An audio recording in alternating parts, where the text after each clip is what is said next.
So we are discussing about reflection of light.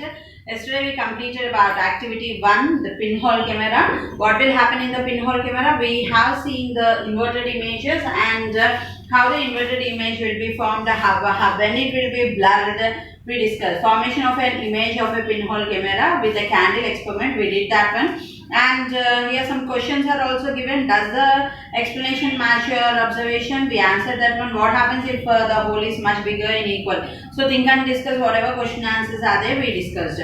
Now today our topic is on activity 2. Today we are going with the activity 2.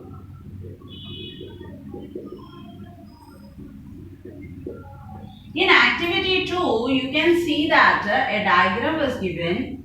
This is M and this is N. And here comes a tree. And in this place we are having a tree. And this is position A and this is position B. And in this position a crow was there. What was there? A crow was there. Okay. I didn't draw a crow for you, just I wrote the name of the crow. So here we are having a line segment MN. Okay. And 1 end near to the M we are having one tree and near to the N we are having another tree. Okay. And on the tree a crow was present. So what is the work of this crow? Now what we are going to discuss, we shall see. A smart crow is on a tree at a point A. Where was the crow? On point A. Some grains are on the ground where near MN. So here you can see that here some grains are there. Means full you can see here some grains are put on. Means the crow should collect, means eat that grains and go to the position B. So here if the crow wants, some grains are on the ground from M to N. Then if the crow wants to take a grain and reach the point B on the tree, okay, on the other tree as early as possible, in less time it has to go and reach there. So from where should the crow pick up the grain? With the mathematical knowledge you have about angles and triangles we are having. Can you guess the path that the crow selects? If you cannot, read the following. Okay, the crow can pick the grains from any point on the ground. But the condition is selecting a point on the ground to reach point B. Means the crow can start from here to here. Anywhere it can take the grains and eat. But the point is it has to reach this in very less time. So here we are writing this is point C, D, E, F, like this. How many points are there here? Point C, D, E, F.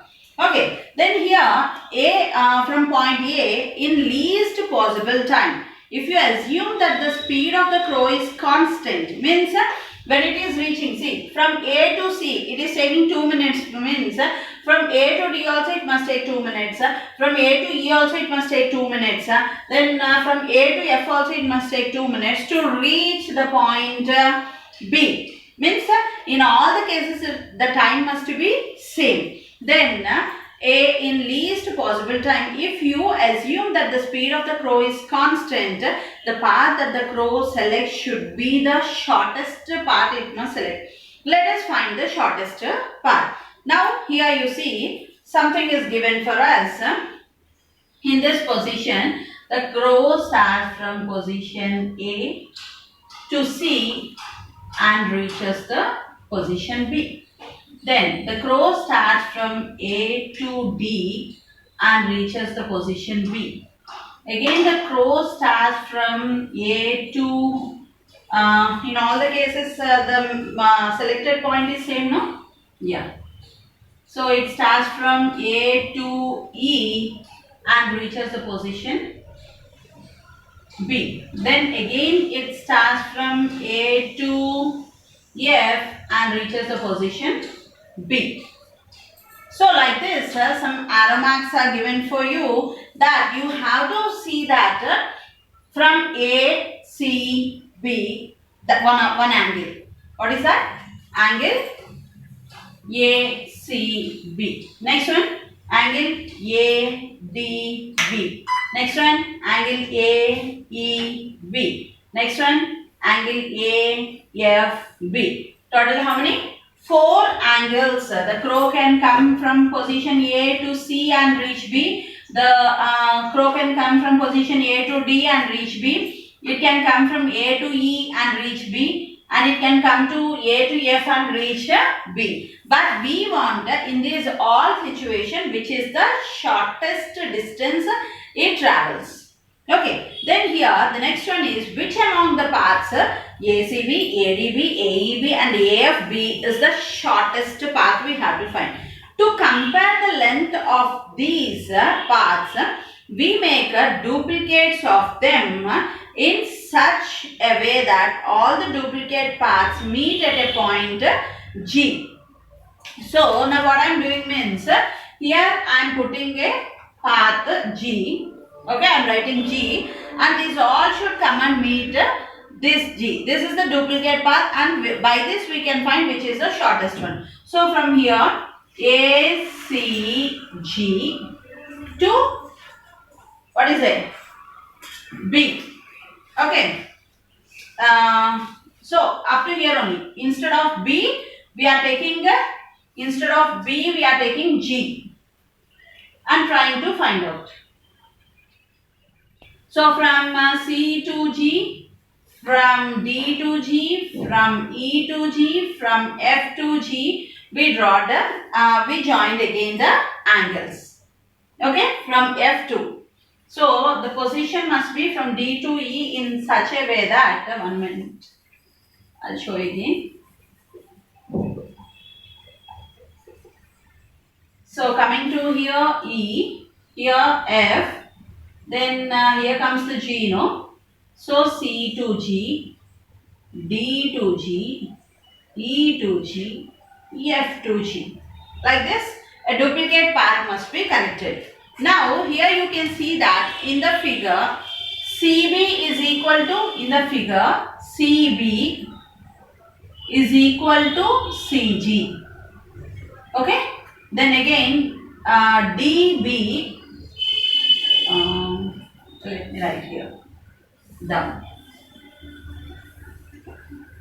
According to the figure, CB is equal to CG, then DB is equal to DG, then EB is equal to EG, then FB is equal to FG.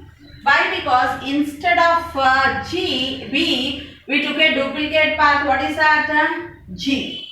So CB is equal to CG, DB is equal to DG, EB is equal to EG and FB is equal to FG we took.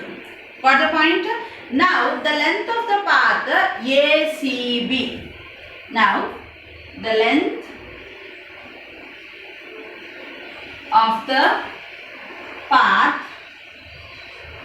here ACB is equal to AC plus CB. Okay, then this AC plus CB again how we can write? This is AC plus CB means what we took? CG. So what is the new angle we got? ACG. ACB is equal to ACG. Got the point? Again, what is the next length? The length of the path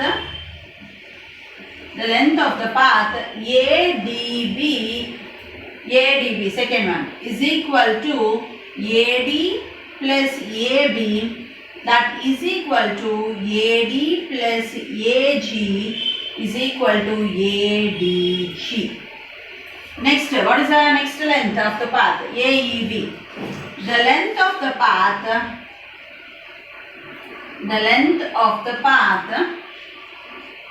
AEB is equal to AE plus EB, AE plus EB, again AE plus EB is equal to EG, EB is equal to EG. We are getting AEG. Okay. Next one, the length of the last one. The length of the path. The length of the path AFB is equal to AF plus FB is equal to AF plus FG is equal to AFG. So by these all things, what you understood here, we are getting angle ACB is equal to angle ACG, angle ADB is equal to angle ADG, and here angle AEB is equal to angle AEG, and angle AFB is equal to angle AFG. We got just now like this. Did you understand? When we take a duplicate path, this is the thing we got.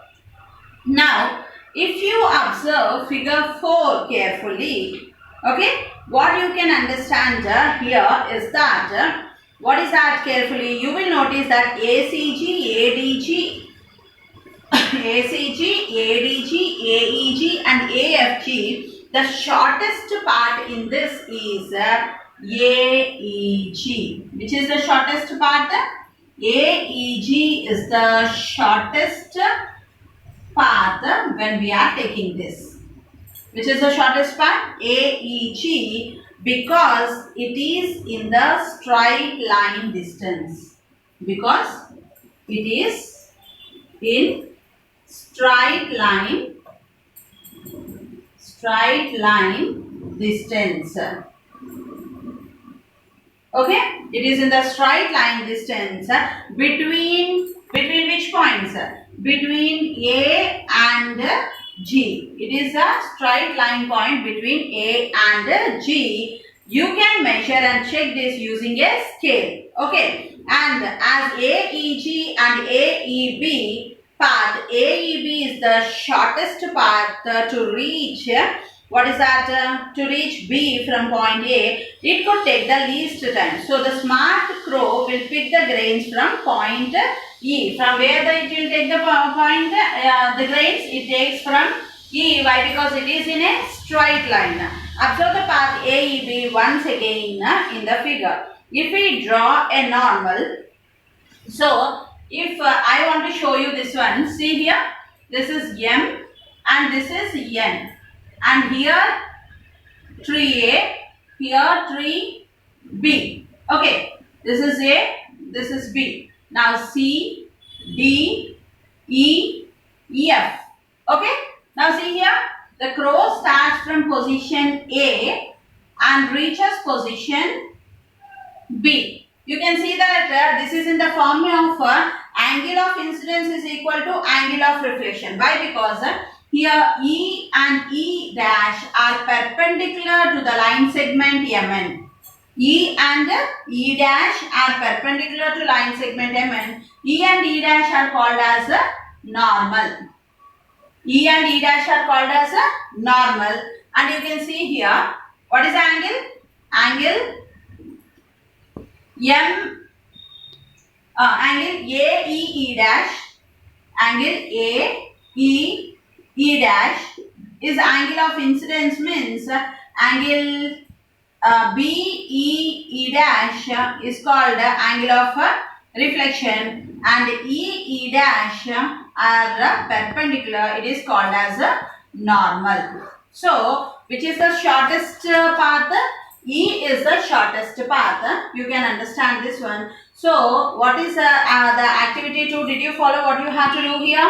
So, last and finally, like the crow, in the above situation, light also selects the path which takes the least time to travel. What is that least time to travel? Means Fermat principle. We know that Fermat principle always takes the least time to travel, and also it travels in a straight line. So this principle was first given by Pierre de Fermat, a French lawyer and an amateur mathematician. I hope you understood this, the technique of the crow, and which is a short place.